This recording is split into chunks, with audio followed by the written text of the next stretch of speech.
everyone, welcome to this video on solving linear equations versus solving quadratic equations. Let's begin. So what is the biggest difference between a linear or a quadratic equation? What do I mean when I say those words? Well, a linear equation, as you can see from this example here, the highest power of the variable, most cases x, but it could be any variable you want, the highest power is 1.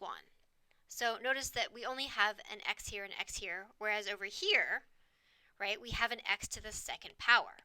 We start seeing exponents on our variables. So the highest power of the variable in a linear equation is 1. Okay, and again, it's usually written just simply as x, or again, it could be n, m, v, whatever your variable is. Okay, with a quadratic equation, as you can see, the highest power of the variable is 2. So you might see something like x squared or b squared or something like that. So the way that you approach these two types of equations is different. So for a linear equation, what you're trying to do is you're trying to isolate the variable. In other words, you want to get the variable all by itself on one side of the equation. So let's see if we can remember how to do that. So in this equation, we have a multi-step equation. So we have a negative 2x on one side and a positive 4x on the other side.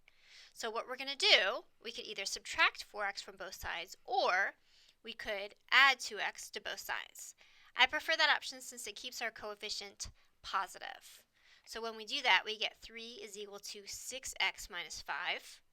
Then we need to add 5 to both sides. So we have 8 is equal to 6x. Notice this whole time I'm working on isolating my variable. First I isolate the variable term, which was 6x. Now I'm going to isolate the variable. So 6x, to get rid of the 6, I have to divide both sides by 6. So I have x is equal to 8 over 6. However, remember, I want to keep this as an improper fraction. I don't want a decimal. I don't want a mixed number, but I do have to reduce it. So 8 over 6 reduces to 4 over 3. Okay, so again, the whole time I was working to get x all by itself on one side of the equation. Let's see what we do when we solve a quadratic equation. This time, instead of getting the variable all by itself on one side of the equation, this time what I actually want to do is I want to get 0 on one side of the equation. So let's see how we would do that in this example. So I have x squared minus 2x plus 1 is equal to x minus 1. So the easiest way that I can see to get 0 on one side is to subtract x from both sides and then to add 1 to both sides. So the x squared is going to come down. So I have negative 2x minus 1x. That gives me negative 3x. Plus 1 is equal to 2.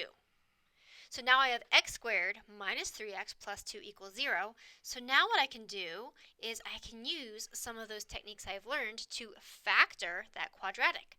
So first I look for a GCF. In this case, the GCF is 1. Then I ask myself, how many terms does it have? It has 3 terms, so I'm going to employ the AC method. So I'm just going to do this real quick. I'm not really showing my work because that's not really the point of this video. This factors out as x minus 2 times the quantity x minus 1. So once I get my polynomial factored, then I want to set each linear term equal to 0 and solve it. So what do I mean by that? Well, the two factors are x minus 2 and x minus 1. So what we need to do here is we need to, on this side, add 2 to both sides. So one solution is that x equals 2. And then over here I'm going to add 1 to both sides. So the other solution is that x equals 1. Okay. So hopefully this video helps you to clarify and to remember the fundamental differences in your goals when you're solving a linear equation versus when you're solving a quadratic equation. Again, in a linear equation, you're trying to get the variable all by itself on one side, whereas in the quadratic equation, since we're going to have to factor a polynomial, instead of getting the variable by itself or the variable on one side, I actually want to get 0 on one side so that I can apply my general factoring strategy.